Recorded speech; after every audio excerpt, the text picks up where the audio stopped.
Harka fuunee jaallatamoo daawwattoota FIB nagaa keenya kabajaaf jaalala iddoo jirtan maratti isiniif dhiyeessaa kun Axereeraa miidiyaati. FIB irraa torbanitti yeroo tokko kan isin bira ga'udha. Axereeraa miidiyaa keenya guyyaa har'aa kan isin biraan geenyu boruma shiifa boomaa qaasuun immoo Daani'eel Tasfaayiti. Ogummaa teeknikaatiin Lammii Solomoonii fi Abdii Dassaaleenyi waliin jiru. Hanga xumuraatti nu faana akka turtan gamanumaan isin afeera. Ajandaa keenya isin beeksifna boru. Ajandaa keenya qabannee jirru keessaa. Ajandaaleen torbee kanaa fi miidiyaalee irratti heddummatan ka miidiyaaleen hedduun gabaasaa turan keessaa inni tokko rakkoo Oromiyaa keessaati. Xiyyeeffannaa akka barbaadu irratti haasoo qabnu rakkoo Oromiyaa keessaa inni tokko hongeedha. Kun walitti bu'iinsaan uummanni kumaatamaan lakkaa'amu buqqaa jira. Koomishiniin sodaa balaa Oromiyaa illee ibsa baasee qaba. Odeeffannoo sarara arganne illee hin qabna. Gama kaaniin immoo rakkoo dhalattoota Itoophiyaa Saawud Arabiyaa keessatti jiran irraa waan haasofnu qabna. Ayyee mee tolle akkuma amma ni kaasee gama nabratti kan argamu jechuudha. Dhimma marii araaraa yookiin immoo marii biyyaalessaa kan jedhuu fi dhimmi marii biyyaalessaa kan irratti marii biyyaalessaa maal kan jedhu daawwattoota keenya biraan kan geenyu ta'a. Itti dabaluudhaan immoo gama baargamaatti dabaluudhaan yoo sa'aatii qaban dhimma Raashiyaa fi Yuukireen irratti kan dubbannu ta'a jechuudha. As deebinees immoo dhimma ollaa keenya hariiroon Ijiptii fi akkasumas immoo Yuunaayitid Isteetii jabaachaa jiraachuu isaatii fi Ameerikaan meeshaalee waraanaa jajjaboo ta'an doolaara biliyoonaan lakkaa'amuun Ijiptitti gurguruudhaaf waan isheen murteessitees jira. Sanarraas egaa dhimma Itoophiyaas as dhiyoodha waan ta'eef sanarrattis kan dubbannu ta'a. Irra jireessaan egaa kan irratti xiyyeeffannoo dhimma Oromiyaa keessatti yeroo ammaa buqqaatiin wal qabatee namooti bakkawwan garaagaraatti jechuudha qe'ee qabeenya isaanii dhabaa kan jiranidha.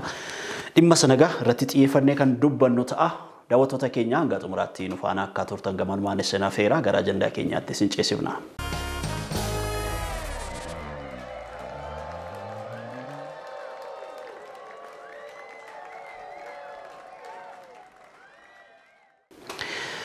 Akkuma beekamu gaa Oromiyaan bara kana keessa jechuudha keessumaayyuu waggoota sadan darban kana keessatti balawwan namtolchee fi kan uumamaatiin miidhamaa akka isheen jirtu odeeffannoo fi miidiyaaleen idil addunyaas kan biyya keessaa muraasnis kan isaanii itti dhiyeenyaan gabaasaa turan hin jiraata. Hawaasi keenya gaa godinaalee adda addaa keessa jiru rakkoowwan adda addaatiif saaxilamee yeroo inni itti jireenya kanaan dura qabullee yeroo inni itti dhabee ba'ee galuuf yaaddoo keessa yeroo inni itti galee jirudha. Keessaayyuu gaa balaa uumamaa hongeedhaan wal qabatee jiruudha tibba kana keessa jechuudha.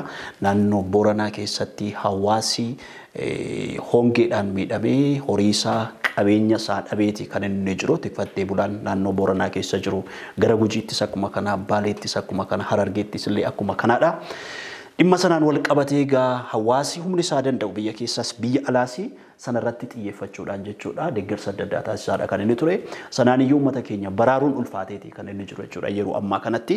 Dhimmi sun gaa dhimma xiyyeeffannoo guddaa barbaadu ta'e otoo jiru immoo haalli biyya keessatti uumame waan waraanaan wal qabatu immoo xiyyeeffannoo dhimma sanaaf godhamu fudhateeti jechuudha kan inni jiru. Keessaayyuu rakkoo Oromiyaa keessa jiru keessaa xiyyeeffannaa guddaa kan barbaadu gara kibba Oromiyaatti akkanumallee immoo godinaalee gammoojjii itti heddummatu godinaaleen 8 ka ta'an rakkoo hongeetiin akka malee miidhamanii jira kan jedhu koomishiniin sodaa balaa Oromiyaa odeeffannoo baasee mirkaneessee jira. Keessaayyuu namoonni miliyoona tokkotti siqan 800 kan isaan jedhanii gargaarsa akka barbaadanii fi namoonni 244 siqan ammoo haga amma gargaarsa argatanii akka jiran kan himame yoo ta'u godinaaleen akka malee hongee miidhaman keessa yeroo ammaa kana guutumaan guututti jechuudha. Godinni Booranaa hongeen rukutameeti kan inni jiru. Uummanni akka malee beelawaa jira. Horiin isaanii akka malee jala dhu'iisa jira. Godinaaleen Gujii lamaan keessaa aanaaleen gammoojjii keessaayyuu aanaan Sabbaa Boruu kan jedhamu akka malee hongeen rukutamee kan jiru. Namillee haga lubbuun dabariisaatti wanni guddoon achirra dhaqqabee jira.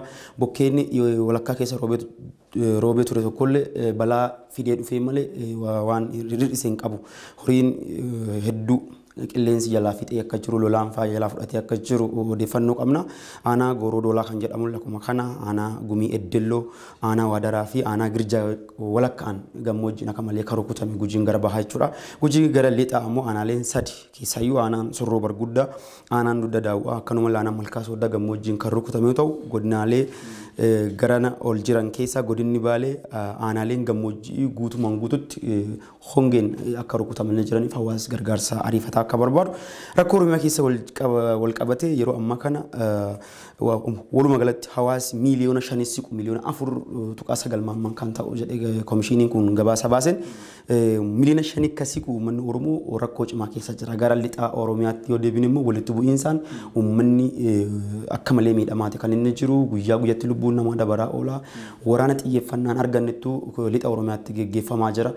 Miidiyaaleen kamiyyuu ka gabaasan hin jiran yeroo ammaa kana garuu uummanni lixa Oromiyaa keessa qubatu rakkoo isaanirra gahaa jiru yeroo hedduu bilbilaan illee akka mirkaneeffataa jirutti rakkoo cimaa walitti bu'iinsa uumameen namni du'aa jira. Mootummaan ka jedhu warra hidhatee baddaa jiru waraana bilisummaa Oromoo ka mootummaan abaa shanee hidhee moggaasitu lola isaan lolaa jira ka jedhu mootummaa yeroo deddeebiidhaan yaada kennaa jiru hogganoonni naannoo sanii garuu ammoo isaan ka jedhaa jiran garee finxaaleeyyii faannoo jedhamtu uummata lixa Oromiyaa irra jiru irra balaa dhaqqabsiisa kan jiru jedhu odeeffannoo akkasii qabna. Tole, galatoomii akkuma amma isin kaastan jechuudha keessumayyuu gama dhimma rakkoo hongee Oromiyaa keessa mudate kana wajjin wal qabsiisee akkasumas gama waraana finxaaleeyyii Amaaraa kun naannoo uummata Oromoo naannoo isaanii rabbanan wajjin wal qabsiisee ajandaan torbee kana keessa baay'ee gabaafamaati kan inni ture jechuudha. Qaamoleen baay'een keessumayyuu gama hongee kanarraatti yoo jalqabne hongeen akkuma beekamu rakkoo uumamaatiin kan inni mudate rakkoo uumamaa yoo jennu itti fufinsaan waqtii isaa kan eegganne roobni dhabamu wajjin kan inni kun mudate rakkoo kana wajjin wal qabsiisee uummanni gaagama cimaa keessa seeneeti kan inni jiru. Keessumayyuu ji'oota itti dhufan kana keessatti illee ji'oota sadiif illee turuu akka danda'u kana boodallee gabaasni torbee kana keessa bahee ture kan inni akeekudha jechuudha. Waqtii duraa san caalaa ammallee gara waqtii taanutti waqtii sadii kan fudhatu osoo roobni hin dhufin wanti kun hafuutii danda'a kan jedhu ni jira. Inni biraa immoo kana irra darbee jechuudha akka komishinii hooggansa sodaa balaa fi kutuuta misooma Oromiyaadha beeksisetti yoo fudhattee fi namootiin garaagaraa yeroo garaagaraatti rakkooleen kun wajjin wal qabatee jechuudha. Fakkeenyaaf godinaalee akka Gujii keessa fudhattee, Booranaa keessa fudhattee, Baaleen keessa fudhattee uummanni naannoo san keessa jiran irra jireessa isaanii kan isaan itti hirkifatan yeroo baay'ee kan isaan beekaman horii horsiisuudhaani. Horiin horsiisuu amma irra darbee horiyyuu dhiisanii hamma namni illee waan guyyatti leetira 5 fayyadamee ooluu qaba. Isa jedhamu san osoo argatin isa alatti bahee akka miidhamaa jirullee kan inni gabaafumaatti jiru jechuudha. Rakkoo kana kan furuu danda'u qaama mootummaa qofaadha miti. Mootummaan maybe asin duratti rakkoowwan kana piroojeektoon garaagaraa naannoo kanatti eegalchiisee piroojeektiin sun xumurame yoo hojiitti hin eegallatee amma naannoon kun babal'ina waan qabuuf mootummaan qofaa isaatti waan kana furuu akka hin dandeenye gabaafumaatti kan inni ture. Kanuma sababeeffachuudhaan qaamoleen garaagaraas hawaasni garaagaraas deeggarsa garaagaraa godhaati kan isaan jiran jechuudha. Kun waan jajjabeeffamuu qabudha. Haa ta'u malee Oromiyaa keessatti hongeen kun hamma sadarkaa ammaa kanatti jechuudha. Sadarkaa ammaa kan osoo hin gahin dura wantoonni gama meetrooloojiitiin hojjetamuu qaban hedduun isaanii dagatamuu wajjin wal qabate. Fakkeenyaaf emergency yeroo emergency kanatti yookiin ammoo yeroo hatantamaa kanatti waan san kanatti solve ittiin gootu short term keessatti yookiin ammoo yeroo gabaabaa keessatti solution isaa kan itti kennitu wanta kana adeemsa keessatti ni fura yoo itti fakkeenyaaf yeroo dheeraadhaatti piroojeektii hojjedhee piroojeektiin sun uummata bira gahuu danda'a jettee yoo kan tursiisu ta'e piroojeektiin sun waggaa hedduu fudhachuu danda'a harkisuu danda'a. Inni kun ammoo uummata kana immediately uummata kana dhaqqabuu hin danda'udha. Solutioniin gabaabaan yookiin ammoo furmaanni gabaabaan kennamuu qabu short term isa jedhamu yookiin ammoo isa gabaabaa keessatti furuu kan isaan danda'anidha. Kan ammoo hojjechuu danda'an qaama kanatti hojjechuu qaba qaama kanatti hojjechuu qaba osoo hin jedhin hundi isaatu iftoominaan uummata kana dhaqqabuu qaba. Sababbiin isaa maalidha? Rakkoon uummanni kun harkaa isaan qabu fakkeenyaaf horiin qabu yoo jalaa dhumate qabeenyi qabu hundi isaa galaa yoo dhumate rakkoon kun walitti kuufamee biyya kana keessatti dhiibbaa guddaa uumuuti waan danda'uuf uummanni naannoo kanaa birmannaa akka barbaadullee gabaasaalee gama mootummaatiin jiran akkasumas qaamolee garaagaraatiin jiran torbee kana keessa akeekaatti kan inni jiru jechuudha. Inni biraa gama lola finxaaleeyyii wajjin wal qabatu yookiin ammoo qaamolee naannoo sana jiran wajjin wal qabatu yoo ilaalte hawaasni jidduu kanatti miidhamaa jira. Abbaan barbaade waraanuu danda'a abbaan barbaade loluu danda'a garuu jidduu kana keessatti uummanni qulqulluun miidhamaatti kan isaan jiran uummanni miidhamuu jireenya isaanii gadhiisee qabeenya isaanii gadhiisee iddoo nageenya qabutti barbaacha achitti kan isaan baqatudha. Yeroo achitti baqatu sana immoo jireenya isaa sana achitti uummata naannoo sana buqqa'ee achi ga'eefillee akka achi geettee uummata isaaniillee deeggarsa hin gooneefu haalonni tokko amma akka mijannellee kan agarsiisu jechuudha. Fakkeenyaaf daangaa irrattan qaamni lamaan tokko yoo wadhabe uummanni qabeenya isaa gad lakkisee lo'oo isaa fudhatee bakka biraatti kan inni baqatu yeroo isaan baqatanii iddoo biraa gahan sanitti iddoo sanitti ammoo qaama saniif deeggarsa gochuu akka hin dandeenyetti daandiin cufamu wajji wal qabatee naannoon sun fagaachuu wajji wal qabatee haalonni naannoo san jiran baay'ee ulfaataa waan ta'eef dhimma kana xiyyeeffannoon itti kenname hojjechuun akka qabu barbaachisaadha. Hojjetamuu qabaas sababiin isaa walitti bu'iinsi yeroo garaagaraatti uumuu danda'a. Qaamolee ollaa tokko hamma taatetti hamma ollaa tokko keessatti jiraatutti sababoota garaagaraatiin walitti bu'iinsi namootaa fi hawaasa adda addaa gidduutti uumamuutii danda'a. Inni kana hundeerraa furuun rakkoo asirratti amma keessumaayyuu immoo waa'ee Oromiyaati waan nuti haasa'aa jirru waa'ee Oromoo fi Oromiyaati. Dhimmi Oromoo fi Oromiyaa immoo bara kana keessa jechuudha amma Oromoo fi Oromiyaa irratti lola akaakuu garaagaraa lamatu banamee jira. Inni jalqaba akkuma sila kaasaa turre hongeedha. Inni lammaffaa immoo walitti bu'iinsa lixa Oromiyaatti adeemaa jirudha. Gara bahaa fi gara kibba Oromiyaatti hongeen akka malee jabaatee jira. Kibba Oromiyaa keessa lolli gurguddaan lama jira. Hongeen jira, waraansi walitti bu'iinsi jira. Akka lixa Oromiyaa ho'aa ta'uu iyyuu habaatu malee jechuudha. Keessumaa amma inni irra jireessaan uummati keenyatti miidhamaa jiru dhimmi hongee fi dhimmi lolaa kun jechuudha. Dhimma xiyyeeffannaa guddaa barbaaduu fi haal duree kamiyyuu kan hin eegganne ta'utu irra jiraata. Amma kan abboomaan kaasee dhimma meetirooloojii wal qabatee namooti dhimma haala qilleensaa irratti hojjetan jiru. Biyya kana keessa jechuudha. Dhaabbata guddaa ta'anii maqaa guddaa kan qaban biyya kana keessatti kan mootummaan miindeessee hojii hojjetan jiru. Ishuun isaan irratti hojjetan inni guddaanii gara fuulduraatti biyya kana keessatti haalli qilleensaa maal fakkaata isa jedhu hordofanii dafanii haala mijeessuutu irra jiraata. Keessumaa naannoon horsiisee bulaa kun xiyyeeffannoo guddaa barbaada. Loon isaanii marga malee jiraachuu hin danda'anii bishaantu isaan barbaachisa. Jireenyi uummata naannoo sana jiraatu loon irratti bu'uureffateeti. Kan inni bara dheeraadhaaf biyya kana keessa jiraate jechuudha. Addumaan immoo gara Booranaa kan jiru loon biyya kana keessatti sanyii filatamaa ta'uudhaan bakkeewwan adda addaa keessatti fudhatamaniiti kan isaanii aannan biyya kanaa keessatti illee kan inni ittiin hojiirra oolee namoota baay'eef kan hin raabsamu. Suni xiyyeeffannoo dhabuun rakkoo ulfaataa uummati kun keessatti kufe fideera jechuudha. Dursanii itti qophaa'uu dadhabuu fi uummata sanaa fi wantoota barbaachisaa ta'e dhiyeessuu dadhabuun jechuudha. Utuu kanaan dura uummati xiyyeeffannoo argatee irratti hojjetamaa ture irrattuu ta'e gama mootummaanis gama inni jiyootiinis rakkoon kana fakkaatu mudatu ture. Gaafa hongeen tokko dhufu dursanii maaliin ba'u uummati kun loon kun maaliin jiraata jedhutti yaadamuu ture. Inni kan biraan immoo ammas gara lixa Oromiyaattis yoo deemte ilaalte humni faanoo jedhamu uummata keessumaa Wallagga bahaa jiruu fi godina Horroo Guduruu Wallaggaa keessa jiranii baay'ee isaanii jechuudha daangaa keessa lixanii magaalaan tokkommaa roobii kamisa galgala jechuudha guutumaan guutuutti akka inni gubateedha odeeffannoo gama sanaa bilbilaan nu qaqqabee jiru jechuudha magaalota akka Ebaantuu, Amuruu, Kiiramuu, Jaardagaa, Jaartee warra jedhaman kun amma qabeenya isaanii dhiisanii baqatanii lubbuu isaanii dhabaniiru. Namooti ijoolleen lubbuu isaanii dhaban jiru. Barsiisaan yeroo darbe asiitii amma barsiisotaa fi wanta garaagaraa gochaa turan. Barsiisaa herreegaa nama barattoota baay'ee biyya sana keessatti oomishe lubbuu isaa ajjeesaniiru. Maatii isaa dubbisuu dhaqeenyaan jechuudha. Naannoo sana keessa wanti jiru qabeenyi isaan manatti qabatan boqqolloo isaan mana keessaa qaban ibiddatti qabsiisanii yeroo isaa itti gubaa jiran jechuudha. Kun amma mootummaan naannoo Oromiyaa nageenya lammii isaatii eeguudhaa fi itti gaafatamummaa dursaa kan isa caalaa qabu hin jiru.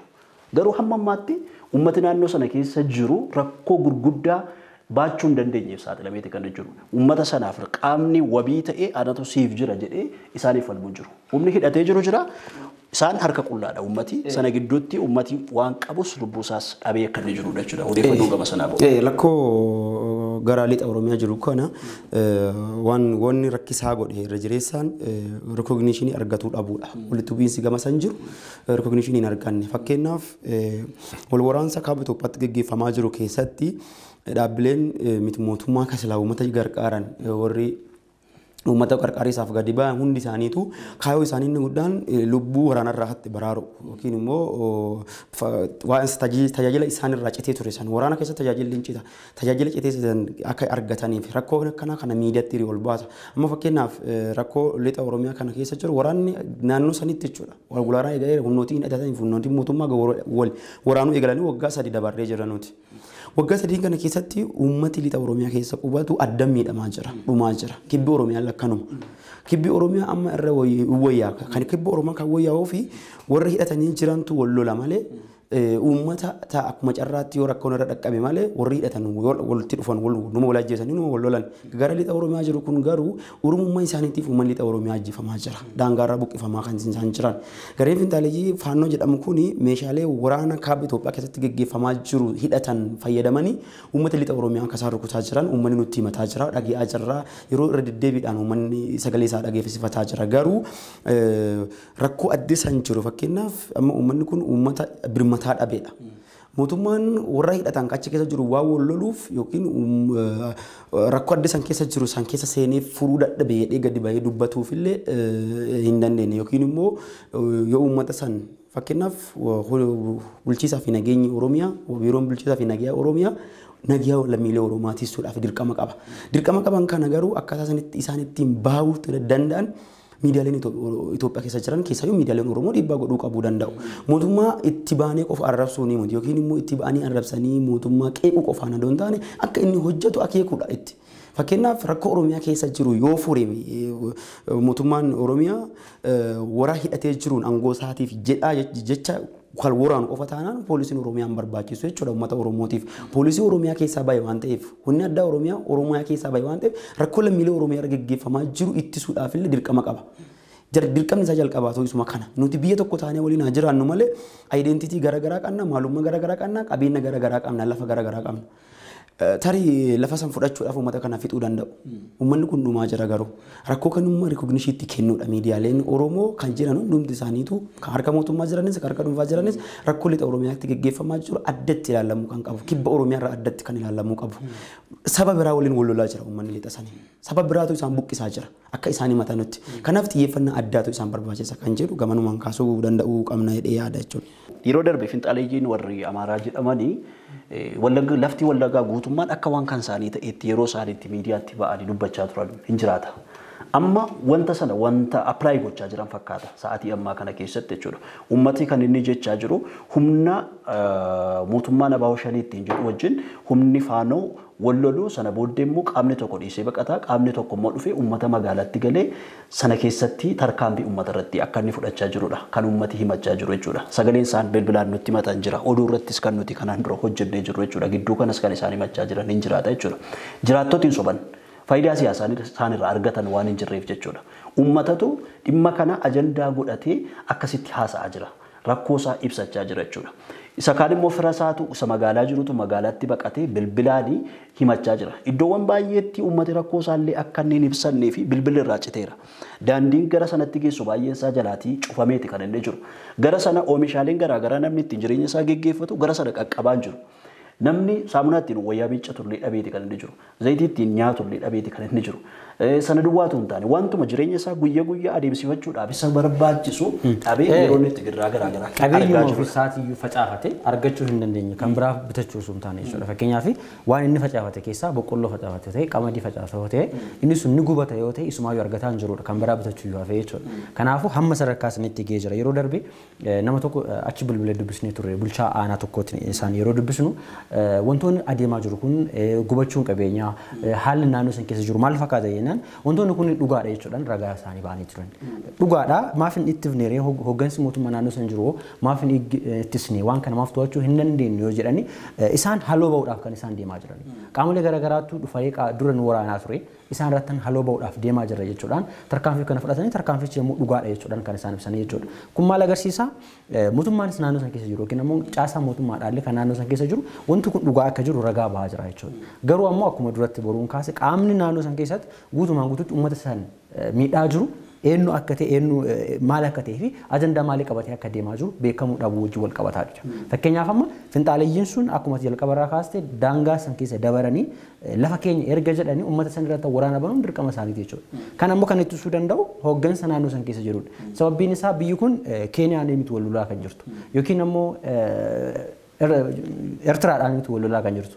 Ummata biyya kana keessa jirantu wal lolaa jira. Keessumaayyuu saba biraatu dhufee saba kana irratti dhiibbaa geessaa jira. Saba sana ofirraa yookiin ummata naannoo san jiru ummata san hidhachiisanii ofirraa dhoogge jechuudha.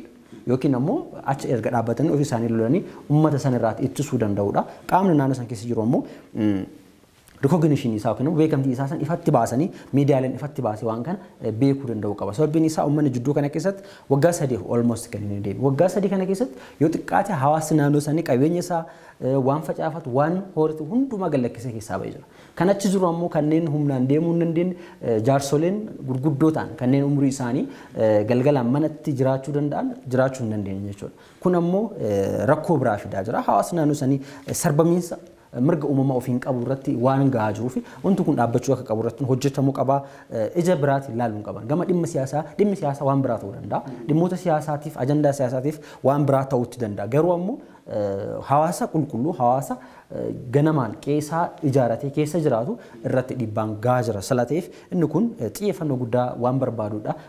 Wanta uummata caale waan hin jirreef jechuudha. Wanta hawaasa ofii caale waan hin jirreef sa'aatii keenya hojii deemuuf keenya sattaan. Sana keessaa utuu hin bahiin uummati naannoo sana keessa jiraatu bulchiinsa mootummaa naannoo Oromiyaa jira. Mootummaan naannoo Oromiyaa uummata sanarraa wanti inni eegu jira. Gibira kaffalchiisa. Uummati gaafa gibira kaffalu mootummaa naannoo tokkootii fi nageenya koo naa tiksita wanta hin barbaachisu naaf goota jedheeti. Garuummaa uummati kun nageenya isaatii fi amma wabii dhabeeti yeroo ammaa kana kan inni jiru jechuudha. Hamma yoomitti itti ufa wanti kun yoo jenne ammayyuu jechuudha qaamni gadi ba'ee humna kanarratti tarkaanfii fudhachaa jiru hin jiru. Amma yeroo nuyi amma istiidiyoo jirru kanatti naannoo sana keessatti wanta ta'aa jiru baay'ee isaa beekuu dhiisuu dandeenya. Ammayyuu uummati naannoo sanarraa buqqa'ee ijoollee isaa dhabee jiru. Amma magaalaa keessa jirra akka barbaannetti baanee galuu dandeenya. Uummati naannoo sana jiru garuu akka barbaadetti ba'ee galuu yoo ta'u hin taane iddootti jiraachuu bare sanarraayyuu buqqaafamee achitti immoo qaamni isa gargaaru waan nyaatu waan dhuguuf iddooma jiru sanatti jechuudha. Waan dhabee garboora argachuu danda'a. Iddooma sanattuu qaamni wabii dhaabatee uummata sana gargaaru hin jiru. Jaarsi doktariin tokko Wallaggaa Yuunivarsiitii irraa yeroo darbee qaamni uummata sana deeggaraa jiru waan hin jirree fi gaafa qaamni hundumtuu calluma jalaa jedhu qabeenya walitti qabu deeggarsa walitti qabu irratti waan qaban wayyaa isaanii kophee isaanii kootii isaanii ofirraa baasanii yeroo isaanitti uummata sana gargaaruudhaaf kanumallee yoon gargaara ta'e yookaas nama tokko yoo utuwisee oolchuu danda'a yoo ta'e jedhanii yeroo isaanitti deeggarsa kanallee taasisan hin jiraata. Uummati sun amma jiraachuufillee nyaachuufillee dhuguufillee waan saayikoonsaas miidhamee jireenya isaa eger boriifillee yeroo itti abdii dhabaa jirudha jechuudha. Mootummaan naannoo Oromiyaa dhimma kanarratti tarkaanfii atattamaan fudhatu yoo ta'e amma kan nuti beekuun nurra jiraatu humni faanoo jedhamu naannoo sana keessa socho'aa jiru yeroo darbee waraanni kaabatti yeroo geggeeffamaa ture humna juuntaa jedhamu sana ofirraa haa ittisan jedhee mootummaan humna faanootii fi hidhannoo daateeti kan inni ture. Mootummaan naannoo Amaaraa isaaniin deeggarsa taasisee fi hidhachiiseeti kan inni ture. Humnattiin juuntaa rukutaan turan sana galagalchanii fidanii karaa Gojjamiin Wallagga keessa lixanii uummata nagaa irratti yeroo isaanitti dhukaasa banaa jiranidha jechuudha. Humni kun hidhatee jira, hawaasi garuu hidhatee hin jiru. Amma rakkoo kana akkuma waan diqqoo tokkotti ilaaluu hin qabnu waan guddaa goone ilaaluu qabna. Gaafa uummanni keenya Harargee Farsii naannoo Sumaalee irraa buqqa'ee dhufu reakshiiniin Oromiyaan guutuun kenniteef Oromoon kennite rakkoon sun akka furmaata argatu godhee jira. Amma reakshiiniin hin jiru. Uummanni kun gargaaramuu qaba, ittifamuu qaba. Daangaan Oromiyaa gara lixaatiin hin caba taanaan daangaan inni kaaba jiru maanuu godhuu hin danda'u sun illee cabuu danda'a jechuudha. Inni kibba jiru illee kanuma inni kaaba jiru illee kanuma. Uummanni akka uummataatti wal cinaa dhaabbatu qaba.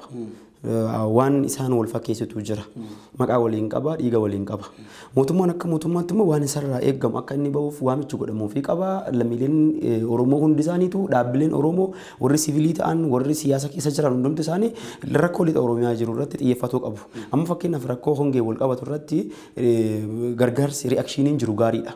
Uummanni waan danda'u wal gargaaraa jira. Keessattuu rakkoo hongee Baalee keessa mudate irratti sochiin diiyaasporonni warri biyya alaa jiran godhaa jiran akka dansaa kana namatti toludha. Gara kibba Oromiyaatillee ka jiru gara Gujiif Booranaallee ka jiru waluma fakkaata.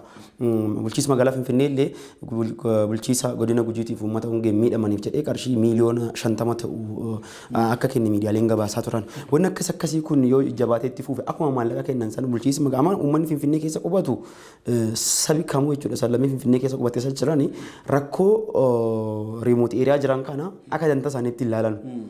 Gaafa mootummaan immoo kana gadi ba'ee akka danda'a isaatti ilaalee gargaarsa kana godhu lammiileen hundi if qaabataa dhufan. Finfinnee keessatti teettee quuttee bultee uummanni riimoot eeriyaa irra jiru hin miidhama taanaan Ingiliizii ta'a jechuudha. Kanarratti akka dubbatu kanan barbaadu yeroo darbe bulchiinsi magaalaa Finfinneedhaa tibbuma kana keessa jechuudha. Guyyoota kana keessatti maasaraa gamoowwan kanaan dura dulloomanii turanii birrii biliyoonaan lakkaa'amu. Biliyoona 2.2 teessuma magaalaa Finfinnee haaromsameef kan inni ture. Gamoon sun qarshii biliyoona 2.2 akka inni haaromfame miidiyaaleen gabaasaati kan isaan jiran.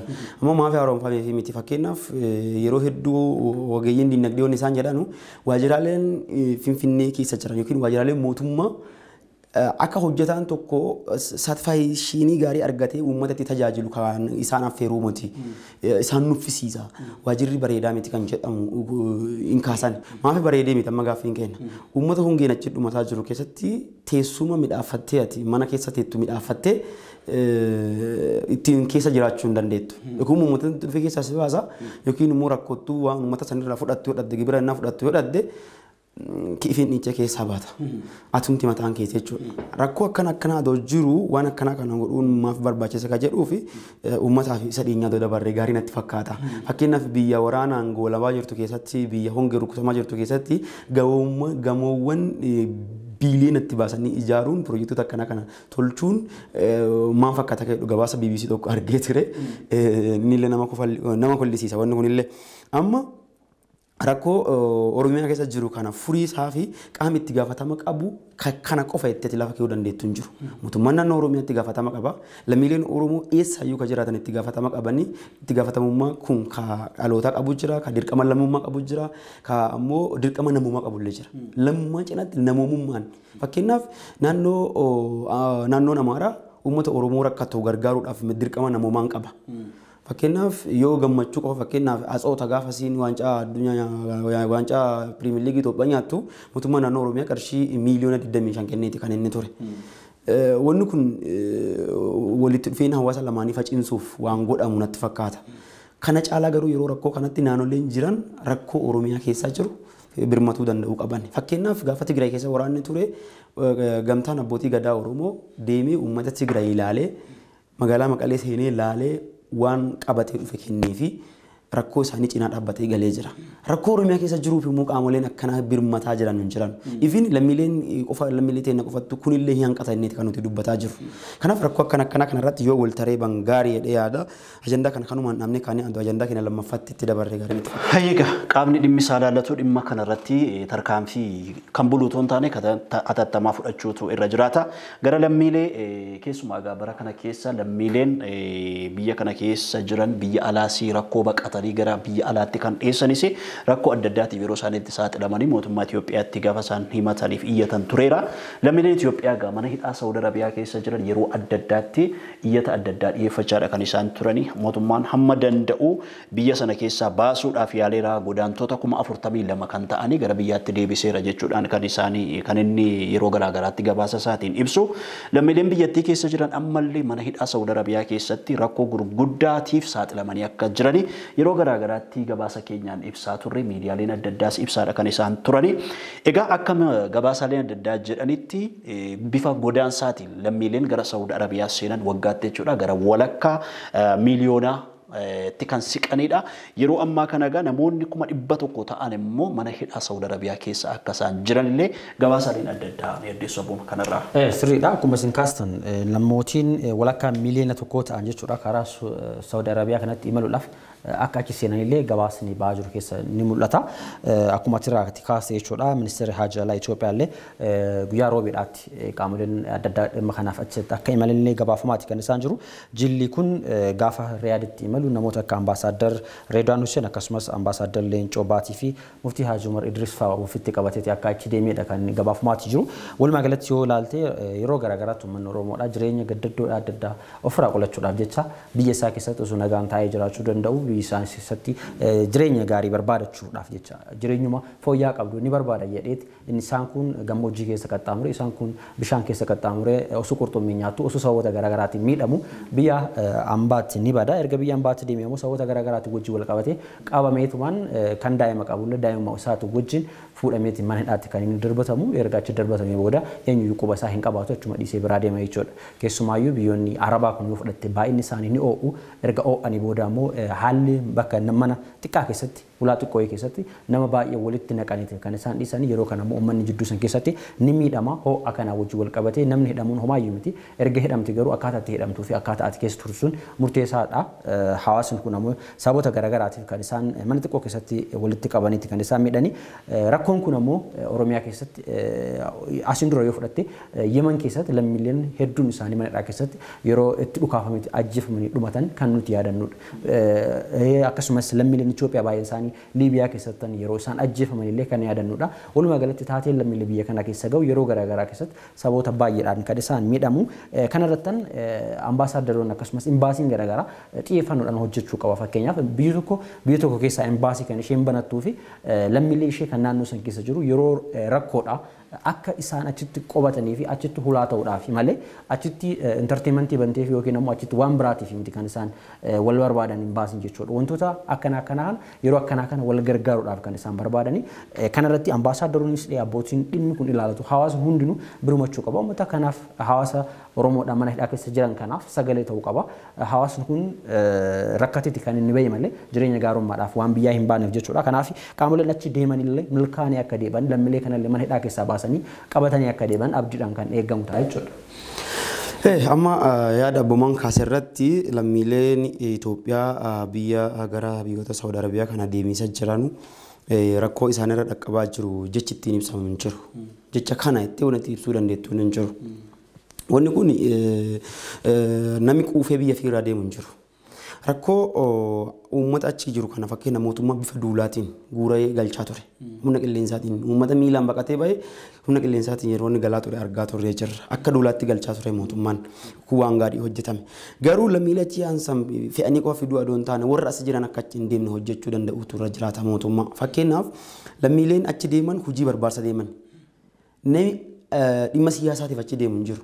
Hojii barbaasa deemu. Hojii dhabdummaan Oromiyaa keessa jiru, Itoophiyaa keessa jiru, kan Tigraayin keessa jiru, kan Amaaraa keessa jiru, guutummaan guutuutti Itoophiyaa keessa jiru akka lammiileen Oromoo deemanii biyya gurguddoo san biyya gaazii uumamaa qaddoomaa san. Fakkeenyaaf biyyi akka Itoophiyaa yoo carraan hojii keessa argame keessa jiraate isaa mijattu waan jirtu natti hin fakkaata deemanii ibidda sanii wanni gubatanuuf hin jiru. Lammiileen kun rakkatan achi deemanii rakkoo kana hanqisuutu irra jiraata. Akka biyyaatti immoo salphina wanni ammoo lammiilee Itoophiyaa irra godhamaa jiru. Isaan keessa lakkoofsa yoo dhugaa dubbanne ammalee lakkoofsaan uummanni mana hidhaa jiru kan rakkataa jiru Sudaanaa keessatti ijoollee Oromooti. Rakkoo ijoollee Oromoo irra gahaa jiru kana mootummaan naannoo Oromiyaa addatti xiyyeeffatee ilaaluu qaba jennee yaadna ammallee itti gaafatama addaa qaba. Lammaffaan immoo imbaasiin Itoophiyaa ka Riyaadii keessa jiru akka abboomaan hangafa kaase wanni achi keessa godhameef akka inni ijoollee isaa guurratee konkolaataa bareedaa qabatee ka'ee achi keessa bashannanuuf himati ambaasaaddara achi jiru jechuudha. Rakkoo ijoollee Itoophiyaa Saawud Arabiyaa keessa jiru ittisuudhaaf kan inni achi ta'u rakkoo kana irratti hojjetuu danda'uu qaba. Fakkeenyaaf mootummaan Saawud Arabiyaa kan inni jedhu warra eeyyama jireenyaa hin qabne fuuguree hidheedha. Kan mana dhiphaa keessatti isaayyuu rakkoo kun akka furmaata argatuuf kan hojjetuu qabu inni jalqaba imbaasiin Itoophiyaa Saawud Arabiyaa keessa jiru Riyaadii keessa wanni inni fuudhu hin jiru rakkoo uummata kanaa hir'isuu qaba. Miilana jilli gara sanii imalee ture sullee waan dansaa godhee deebi'anii abdii irraa qabna lammiilee achi keessa jiran galchuu qofa adoo hin taane akka achi hin deemne ittisuu danda'u. Keessumayyuu amma wanta kaase keessaa lammiileen baay'een isaanii maaliif achi deeman tokko akkuma jalqabanii kaase hojii dhabdummaadha. Hojii dhabdummaan jira rakkooleen garaagaraa jira Oromiyaa keessa. Rakkoo kana furuu danda'uu qabda. Lammiileen biyyattiidha qaala'insi jireenya mataa koree jira. Wantoonni biraa mataa koranii jirani. Dhimmoota kana baqachaadhaan lammiileen kun kan achi deemaa jiran. Kanaafuu mootummaan naannoo Oromiyaa qaamoleen kun hundinuu amma dhiyeenya kanattan gabaasoo bahee ture. Lammiilee kuma meeqaaf carraan hojii uumameedha kan jedhamaa ture. 700 akkas. Maalidha? Ragaa dhiyeessuun salphaadha baay'ee. Ragaan sun lafarra jiraayi. Ragaa dhiyeessisuun sun lafarra jiraadha. Waggaa waggaattan asiin duratti lammiilee kuma meeqaa carraa hojii uumuudhaaf wanti kun ramadamee jira yeroo ittiin jedhamaa turreetu jira. Kun hundinuu deemee rakkoon guddaan Oromiyaa keessa jiru kun namootuma muraasaan burokraasiin walii hidhuudhaan jireenyi lammiilee dargaggeessaa ispeeshaalii dargaggeessi humna dargaggummaa isaatiitti osoo hin fayyadamin osoo jireenya baqummaatiif biyya keessa imalu osoo biyya kaan irra deemu galgalli isaa badee gara biyyaatti kan hin deebi'u jechuudha. Kun hundinuu kan ta'aa jiruu fi jireenyi biyya keessa waan hammaateef kana kan hojjechuu danda'an ragaa akkana gooneera jedhanii yoo ati timti ammoo shakkaa jira eebalu akkana jedhaniitiin waan biraase fudhatu. Kanaafuu wantoonni kun dhaabbachuu qabu. Lammiilee achi deemanii mafamoo akka achillee hin deemne barumsi kallattii baay'een kennamuufii danda'u qabu. Hawaasni illee lammiileen baay'ee miidhamaa jira. Ammallee stiil nuti hin dubbanna malee isaan miiliyoona tokko achi deebisuuf deemaa jiranii miiliyoona tokko yoo tana barhaa Sumaalee keessa jira achiin baaquuf. Baay'eedha baay'ee nama dhiba. Jireenyuma kana jibbee jechuudha. Achi dhaqee isaaf carraa hin taane maal ta'e kana irratti barumsa kennuudha. Wal barsiisuu danda'u qabani miidiyaan hojjechuu qaba inni ijoo adda addaa ofitti harkisanii hojjetanii lubbuu uummata kanaa baraaruu danda'u. Qabxii kana goolabnee darbuudhaaf kana tamma kaastee kun amma akka biyyaatti salphina jedhee ture buruuni dhugaa dubbachuudhaaf lammiileen biyya alaa biyya kana keessatti guyyaa tokkoof illee gaafa isaan waa bal'eessanii yeroo isaan hidhaman illee lammiileen mootummaan biyya biraa jiru lammiin Itoophiyaa tokko biyya kana keessatti hidhamee rakkoon tokko irra ga'eennaan imbaasii dabalatee biyyi sun hamma ibsa baasanitti kan isaan ga'an. Kan biyya kanaa garuu lammiileen 100 lakkaa'aman 200 lakkaa'aman mana hidhaa keessatti dararamanii hacuucamanii rakkoo garaagaraatiif yeroo isaanitti saaxilamanii mootummaan biyya tokko calliseedhuma ilaala jechuun ijoolleen kun erga iyyachuutti ka'anii erga himachuutti ka'anii waggaa tokko lakkoofsiseera yeroo dheeraadhaaf deddeebinee miidiyaa keenyaatiin ibsaa turre. Akkuma kanas immoo ambaasaddara biyya sana keessa jirullee yeroo darbe kan nuti dubbisnellee tureera. Ijoolleen kun rakkoo garaagaraa qabaachuu danda'u, badii qabaachuu danda'u. Badii isaanii sanaa fi akka nama tokkootti itti gaafatamummaa fudhachuun waan seerri isaanirraa barbaadudha. Yookaas immoo seerri biyya sanaa waa inni ajaju jiraachuu danda'a. Garuu mootummaan biyya tokko callisee lammiilee kana utuu isaan waggaa tokkoof himatanii iyyatanii callisee akkasumatti iyyata isaanii sana ilaaluun mootummaa biyya kanaallee waan tuffachiisu ta'uu danda'a. Kan amma abboomaan kaasee achiiti galchuu danda'u rakkoon biyya kana keessa jiru immoo lammiilee kan biraa immoo karaa ba'aa barbaadaa kan jiran immoo meeqa jiraachuu danda'u. Isa kanas mootummaan xiyyeeffannoo kennuutu irra jiraata. Inni ji'oon abbootiin qabeenyaa dargaggoota biyya kana keessa jiran iddoo garaagaraatti jireenya barbaachaatiif rakkoof saaxilamaa jiran kanaaf carraa hojii uumuudhaan investimentii adda addaa keessa galchuudhaan irratti hojjechuun barbaachisaadha. Mootummaan amma gama isaatiin 700 carraa hojii uumne jedhee waan inni dubbachaa jiru kun ta'ee jennaan waan gaariidha. Garuu wanti kun hammam hawaasi kun yookaan dargaggooti biyya kana keessa hojii dhabanii karaa kanarra olii gad deddeemaa oolan mana araada garaagaraatti qabamanii jiranii hammam dhuguma wanti kun isaan bira ga'ee isaan qaqqabee jira. Warri hojii argatan kun eenyudha? Warra miseensa dhaabaa ta'an immoo nama hojii hin qabne lammii biyya kanaa ta'uu isaatiif hojii argachaa jiran seerus immoo biyyaadhaan barbaachisaadha. Gama mootummaa qofaa miti carraa hojii uumuu keessatti abbootiin qabeenya biyya kana keessa jiran dirqama qabu. Fakkeenyaaf abbootiin qabeenya biyya kana keessa jiran gamoo ijaaranii kireessanii qofa dhiisan teenaani nama beesee qabutti yookiin nama hojii qabu kireeffata mana sana warri hojii hin qabne homaa irraa argatu. Gamoo dhedheetu samaayii tuttu magaalota Oromiyaa keessa ijaaramte lammiilee Oromoo hiyyeeyyiif yoo carraa hojii uumne teete mukaan garaagarummaa hin qabdu. Mukuma jechuudha. Abbuma qabeenyaatti abbaa qabeenyaa fayyadaa jechuudha. Abbaan qabeenyaa tokkoon ijaaraan kireeffata. Abbaan kireeffate sun immoo keessaa hojjeta isni duruu maallaqa qaba abbaa hojiiti. Warri hojii hin qabne immoo hojii keessatti hin argatan. Aadaan hojii keenyaallee dadhabaadha. Aadaan hojii keenyaallee dadhabaadha. Aadaan uummata hawaasa keenyaa keessumaayyuu aadaan hojii isaallee dadhabaadha. Fakkeenyaaf saboota biraa fudhachuu dandeessa biyya kana keessatti. Gaafa dhalatanirraa qe'ee isaaniitti badan deemanii. Keenya saboota garaagaraatiin waan baay'ee kaasuu dandeenya garuu yeroon keenyallee dhumataa jiran natti fakkaata gara ajandaatti aanuun cadoo dabarree gaarii natti fakkaata. Ajandaa keenya sattaanuun dhimmi nuti kaasnu sa'aatiin keenya deemaa jira. Dhimma marii biyyaalessaa biyyi kun itti adeemtudha. Har'a gaarree jireessaan dhimma biyya keessaa irratti xiyyeeffannee kan irratti dubbannu ta'a. Itoophiyaan egaa waggoota dheeraadhaa fi seenaa fi aadaa wal makee fi wal komatu keessa turte. Siyaasi biyya kanaas akkuma kanaadha kan wal gargar baqatuu fi lammiileen biyya kanaas immoo seenaaf aadaa hatamee fi jal'ifameen yeroo dheeraadhaaf jechuudha yeroo isaanitti walirratti qabsa'aa wal diineffachaa yeroo isaan turan tureera. Siyaasi biyya kanaas immoo hundeedhumarraa yoo fudhattee ilaalte qawweedhaan kan ijaaramedha. Biyyumti kun jechuudha qawweedhaan ijaaramte yoo jette dhugaarraa kan fagaate miti. Waan qabatamaa waan dhugaa seenaa namni lammiileen biyya kanaa amananii fudhatan utuu hin taane seenaan biyya kana qawweedhaani kana fudhachuus irra jiraata ansi bituun qaba ansin caalaa yookaas immoo siyaasa biyya kana anatu uumame kan bulchuuf uumame anaadha ati buluuf uumamte jechuudhaani seenaa akkasiitiin waggaa dheeraadhaa fi biyyi kun lammiileen biyya kanaa yeroo isaan itti rakkoo siyaasaa walxaxaa keessa yeroo isaan itti galanii turanidha. Isa kana gaa mootummaan biyya kanaa yeroo ammaa kanatti marii biyyaalessaa hunda hirmaachise goona jechuudhaani sochiin eegalame jira. Sanaafis immoo komishinii ofii isaanii hundeessaniiti kan isaan jiran jechuudha. Dhimma kana irratti waa dubbanna.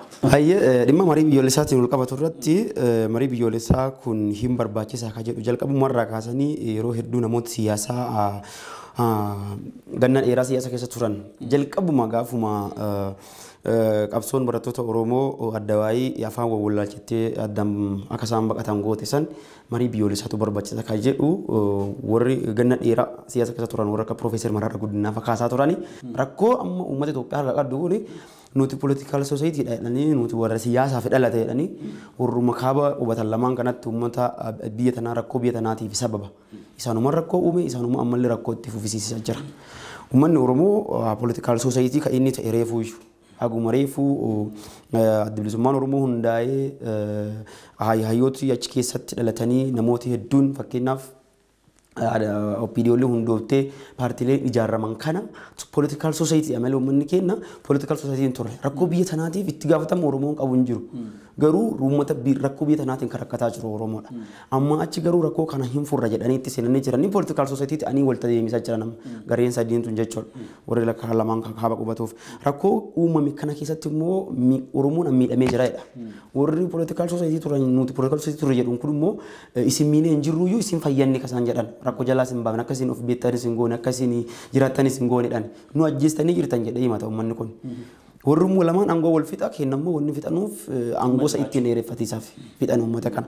Amma rakkoo dhalatti kana hin buunya jedhanii mariin biyyoolessaa nu barbaachisa jedhanii jiranii akka gabaasni miidiyaalee adda addaa irraa mul'isutti gama mootummaa Itoophiyaatiin wanni jedhame jiraatu baatullee warri diyaaspooraa ministeera muummee waliin saatee dheeraaf mari'anirra jedhan mootummaan Itoophiyaa keessaayyuu ministeera muummee Abiyyi Ahimad humnooti TPLF ka tokko ol wal waraanaa tura waliin mari'achuuf qophii akka ta'e dubbataniiti kasaan jiranii. Gama TPLF immoo hoogganaan TPLF Dr. Dabrason Gabra Mikaa'el haasawa dheeraa barruu African Report waliin godhan Jaanuwaarii 20 kan maxxanfame barruun kuni to achieve peace in Ethiopia take Eritrean out of game waan jedhu tokko dubbatee kasaan turan Eritrean nuti rakkoo nageenyi immoo akka nageenyi buuf immoo Eritrean tapha kana keessa ba'uu qabdi bulchiinsi siyaasa forqii tapha kana keessa ba'uu qaba kan jedhu dubbatanii jiranii gama kaaniin immoo gareeleen marii kana keessa barbaachisan eenyu akka ta'an ifatti wanni lafa kaamee jiru hin jiru warri mootummaa walirraa jira Oromiyaa keessa jiranii warri siyaasaa kan hidhamanii turan keessaayyuu hogganoonni paartii kongireesii federaalaa Oromoo gadhiifamaniiti kan isaan jiranii warri olaanoo jiran warri olaanoo jiranii kamaniiti kan isaan jiranii warri adda bilisummaa Oromoo amma ammatti nama baay'ee hin dhageenye miseensota isaaniillee warra baay'ee alaan dhageenye hin qabnu wanni akkanaa kun garamitti deemuuf jira rakkoon kun mariin kun dhuguma hin milkaa'uu dhabuun waan gara duraatti ilaallu dheeyaa. Tole galatoomii akkuma isin amma kaastan jechuudha keessumaayyuu mariin biyyoolessaa kun akkuma amma fakkeenyaaf erga hayyootiin kun hidhamanii booda gabaasaalee baanu haalaan fakkeenyaaf erga labsii yeroo muddamaa kun bahe boodaayyuu gabaasaalee akka biyyoota akka Ameerikaa fa'aati ibsota garaagaraa baasaa akka jiran arginee jira. Fakkeenyaaf amma waa'ee yeroo kana keessa labsiin wannaa kun ba'uu isaa ka'uun isaa akka waan gaariitti fi akka fudhatanii ibsanii command post isa jedhamu kun labsii yeroo ariifachiisaa ba'uun haqamuu isaa waan gaarii akka ta'e fudhatanii kan isaan jiranii kun egeree gaarii kan agarsiisudha. Akkasumas immoo isaanan hafan kanneen yeroo labsii yeroo ariifachiisaa kana keessa hidhaman hiikamuu akka qabanillee waamicha kan isaan dhiyeessanidha. Fakkeenyaaf kan hojjenne akkuma amma boruuraa tuqe namooti sababa yeroo ariifachiisaa kana keessa hidhaman hooggantoota adda bilisummaa Oromoo fa dabalatee kanneen baay'een isaanii ijoolleen baay'ee hidhamanii jiran yeroo kana keessatti isaan kun hiikamuu akka qabullee gabaasni Ameerikaan ibsi Ameerikaan kun kan akka hihudha. Itti dabaluudhaan illee yeroo ammaa kan akka haarawaatti lolli naannoo Affaar keessatti dhufe kana irratti illee konsarna akka irratti xiyyeeffannoo akka barbaadullee akka dhiphatanillee kaasaniiti kan isaan jiran jechuudha. Walumaa galatti amma marii biyyaalessaa yoo xiqqaate qooda fudhattoota sadii qabaachuu akka qabullee hayyootiin yeroo garaagaraa ibsaa kan isaan turanidha. Isa jechuun qaamoleen maricha hirmaatan as keessatti argamu isaan qaban jechuudha. Inclusiveness isa jennu jechuudha. Akkasumas immoo haala mijeessitoonni as keessatti hirmaachuu danda'u qabani. Akkasumas qaamoleen walaba ta'an marichaaf haala mijeessuu akkasumas immoo mootummaan itti bahiinsaan maricha irratti hojjechuu akka qabullee kan jedhu ni jira jechuudha. Walumaa galatti kun amma deemee adeemsa koomishiniin hundaa'uudhaa bira gaheetti kan inni jiru. Koomishinii keessa namootiin eeramanii kan isaan turanidha. Namootiin eeraman sunillee uummanni amma namooti eeraman sanillee arguuti kan inni barbaadu. Garuu ammoo osoo achi hin seenin iyyuu rakkoon biraa uumamaati kan inni jiru. Fakkeenyaaf amma qaamoleen achi keessatti hirmaachuu qaban hundinuu bifa hundumaanuu qophaa'uu qabanidha kan inni jedhu. Kana keessaa ammallee qaamoleen sababa yeroo labsii muddamaatiin hidhaman baay'een isaanii hin baane. Kanaafuu ulaagaalee marii biyyaalessaatiif geessu keessatti koomishiniin kun ammallee waan tokko miis godhaa jira jechuudha. Kanaafuu waliin deemuun illee ulfaachuu danda'a. Kana hundumaayyuu hundee isaa balleessaa deemuun bareedu natti fakkaatu. Waa'ee koomishinii darbomaan asirratti wanni dabaluu qabu gaafa TPLF waliin wal waraana keessan seenii dura mootummaan garee araaraa akka ergee ture. Garee araaraa san keessa namoota turan eenyuuf akka ta'e yaadanna. Eegii waraana seenaniin duuba immoo gareen sun eessa turte kan jedhamu. Fakkeenyaaf warrummaan gaafa san filatamanii deeman suni warra nagaa buusuuf deemu nagaa boruusuuf deemu kan jedhullee ilaalamuu qaba. Koomishiniin kun akkas akka hin taane fakkeenyaaf maqaa namaa dha'uu hin barbaannu malee namni beekamaan guddaadha jedhamee Itoophiyaa keessatti maqaa dansaa qabu kan addunyaa irratti akka malee beekamu waraana san keessatti deebi'anii yeroo isaa hirmaatanitti argame. Warra araaraa fi deeman keessa akka ture jechuudha. Wanni akkanaa kun deemtee walabummaa dhaabbilee ergaman koomishinii dhaabbatee kanaaf illee rakkoo qaba. Koomishiniin dhaabbate kun guutumaan guututti walaba ta'uu qabaadha. Walli irratti walii galamuu qabu. Guutumaan guututti garee kamuu kan deeggarre garee kamiifiyyuu kan logne ta'uu qaba. Koomishiniin uummatatu eera jedhanii jiran namoota gara 600 eerame isaan keessaa 42 kan filatamanidha. Warri amma fakkeenyaaf uummanni beekame eenyu akka qulqulluu ta'e eenyu akka araara barbaadu nagee biyya kanaa yoo bu'e eenyu akka fedhu uummanni hin beeka. Gareen kun odoo uummatatti beekame gaarii ture ifatti firiili adoo filatamanii. Akkaataa isaa ittiin filachiisaa turan meebii onlaayiniidhaan filachiisaa akka turan illee arginee jira. Walumaa galatti qaamoleen kun walaba ta'uudhaan marichaaf haala mijeessu gaheen isaanii. Ulaagaalee kaa'ame sana keessatti amma ulaagaa sadiidha kan kaa'ame. Tokko qaama maricha irratti hirmaatu bifa hunda isaanii hirmaachisee ta'uu qaba kan jedhuu fi haala mijeessitoota warri jedhaman warri koomishinii marii araaraati warri haala mijeessan jechuudha. As keessaa amma qaamoleen walaba ta'anis jiraachuu tura jiraata warri dhimma koomishinii marii araaraa sana warri taajjabanii qaamota alaafaa hirmaachisa. Inni kun jechuudha. Abbootii amantaa ta'uu danda'a yookaas immoo dhaabota abbootii gadaa ta'uu danda'a. Eenyu akka ta'e imma beekamaa miti gaa kan amma abboomaan kaasee uummati namoota 600 oltu eeruun kenname namoota 600 ol eeruun kenname keessaati nama 42dha kan filatamanii jiran jechuudha calalamanii kan ba'anii jirani. Namooti kun eenyu fa'i eenyuun bakka bu'u achi keessaa Oromooni nama bakka isa bu'u. Eenyuun qabasa jedhusi Oromoon baruu barbaada. Namni kun hammam quuqama Oromoo qaba. Namooti Oromoo keessaati bakka sana koomishinii sana keessatti hirmaatanii eenyu fa'i hammam waa'ee Oromoo beeku, hammam seenaa Oromoo beeku, seenaa biyya kanaa hammam beeku, siyaasa biyya kana keessatti deemaa ture hammam beeku inni jedhu Oromoon beekee itti amanee naa ta'a jechuutu irra jiraata. Yoo ta'uudhaa baate ammas dogoggora seenaa kan biraan uumame biyya kana keessatti jechuudha itti quufuu dadhabaa jechuudha Oromoon. Inni kan biraan immoo achi gahuun duraayyuu ammoo isa hunda hammatuu qaba yookiin qaamoleen marichaa hunda hammachuu qaba isa jedhu saniyyuu guutamaan jiru. Qaamolee san bira geenyeeyyuu qaamoleen sun nuuf ta'ayyuu hafeeyyuu qaamolee san bira gahuudhaafuyyuu qooda fudhattoonni as keessa hirmaataa jiran hundi isaanii wal qixaa miti kan jedhamaa jiru. Isa sana immoo guutaa deemuu danda'u qabu. Sana galamma yeroo jalqabaatti kan jedhamaa jirummaa dhaabileen siyaasaa Oromoommaa gurguddaa warri ta'an amma sadii jiru biyya kana keessatti jechuudha. Dhaabni biyya bulchaa jiru dhaabni paartiin badhaadhinaa jira, KFO'n jira, ABO'n jira. Oromiyaa keessatti immoo qaamni yookaas immoo hordoftoota qaba. Miseensa qaba hundumti isaanii jechuudha. Badhaadhinni miseensota qaba akkasumas KFO'n miseensota qaba ABO'nis miseensota qaba. Warri kun hundumtuu kana keessatti hirmaachuutu isaan irra jiraata. Inni kan biraan immoo biyya kana keessatti amma humni akka shoror keessaatti farrajamee jiru biyya kana keessatti jechuudha. TPLF fi waraanni bilisummaa Oromoo kan mootummaan ABO shanii ittiin jedhu sana keessatti hirmaatu yoo ta'e hammam amansiisaadha. Biyya kana keessatti humna kana qawweedhaan balleesseen achi booddee immoo araara ta'a yookaas immoo kan isaanii nan dhibu yoo jettees ammas humna sana balleessuu dhiisuu dandeessa. Amma fakkeenyaaf dubbii dubbatti irratti dabballoonni mootummaa hedduun isaanii kan jedhan marii biyyoolessaa kan barbaachisee fi uummata walitti araarsuuf malee garee shororkeessaa waliin mari'achuu fi mootii kaasaan jedhaa turan. Keessattuu aanga'oonni gara naannoo Oromiyaa jiran yaada kanarra deddeebiidhaan hin kaasanii hin calaqqisaa hin mul'ata irra. Wanni akkanaa kun marii kanaaf rakkoo uumtee inni yaana sa'aatiin keenya deemaati kan inni jiru rakkoo uumtee inni kan nuti yaanu ministeerri muummee garuu hoogganaan kaabinee Oromiyaa waliigala qaamolee tokko waliin mari'atiisaaf fakkeenyaaf TPLF waliin mari'atiifaaf banaa ta'uusaa karaa diiyaasporaatiin dhageenyeeti kan jiru. Wanni akkanaa kun adumaa hoogganoota olaanoo irraa eegame. Nagi amma namni hundi biyya kana keessatti aangoo murteessa jedhuu hin danda'u. Hundi isaa anatu murteessa jedhuu hin danda'u. Qaamuma olaanootu murteessa. Fakkeenyaaf mana tokko kan hoogganu abbaa warraati yookiin haadha warraati walii galaniiti isaan lamaan kan deeman. San malee ijoolleen nagaan hin jiraattu mana keessa akkas godhiisaaf deeman. Yoo namni callisuu illee qabdi ijoolleen. Kanaafuu mee hoogganoota haa dhaggeeffannuuti hoogganoota olaanoo beekanii wallaalanii fudhatanii dhiisanii qaamonni olaanoo kana dhageeffatanii achiin duba ri'aaktii ta'uu godhanii gaariidha. Dursanii ri'aaktii gochuurra jechuudha. Asirratti kan nuti dabaluu qabnu waa'ee marii biyyoolessaa irratti dhaabbileen hawaasa Oromoo 60 ol ta'an yeroo darbee jechuudha yaaddoo qaban ibsaniiti kan isaan jiran. Warri kun amma dhaabbilee siivilii akkasumas immoo falmattoota mirga dhala namaa fi waldaalee hawaasaa Oromoo idila addunyaa waliin ta'uudhaan ibsa isaan baasan hin jiraata. Ibsi kun gaa qabxiilee 6 of keessatti qaba. Inni kun haaldureen kun guutamuutu irra jiraata jechuudha kan isaan kaasanii. Isaanis sodaan isaan qabanii mariin kun amma eessatti akka inni geggeeffamullee beekamaa miti. Biyya kana keessatti ta'uu dhiisuu danda'a. Mariin komishiniin marii araaraa kun Itoophiyaa keessa taa'ee mari'achuu dhiisuu danda'a yookaan biyyoota ollaa warra akka Keeniyaa yookaas immoo biyya kan biraatti dhaqee mari'achuu danda'a. Haa ta'u iyyuu malee kana keessatti kan nuti hubachuun nurra jiraatu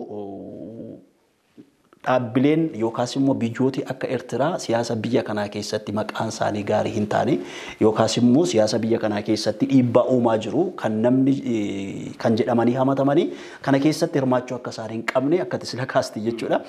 Kan kaafame illee hin jiraata. Haa ta'u iyyuu malee egaa waraanni biyya kana keessa jiru dhaabbachuu akka qabu namoota qeerraa buqqaaniif dhiyeessii nyaataaf qorichaa wantooti kun guutamuu akka qabu warri hidhamanii jiran hiikamuu akka qabanii fi kan fakkaatan ibsa isaanii keessatti kaasaniiti kan isaan jirani. Egaa sa'aatiin keenya baay'ee waan deemeef yoo goolabne gaarii natti fakkaata. Goolabuu qabna sa'aatiin dhumee jira. Jaalatamoo daawwattoota keenya xiriiraa miidiyaa keenya guyyaa har'aa kan asirratti goolabnu ta'an waliin turtaniin hordofuu keessaniif baay'ifnee guddifnee isin galateeffanna. Boruu Mashii Fandaaleel Tasfaayee Abboomaa Qaasoo waliin turanii. Abdii Dassaalanyii fi Lammii Solomoon immoo ogummaa teeknikaatiin nu faana turan qophiileen FIB afaan itti dhufaniiru daawwadhaa yeroo gaarii.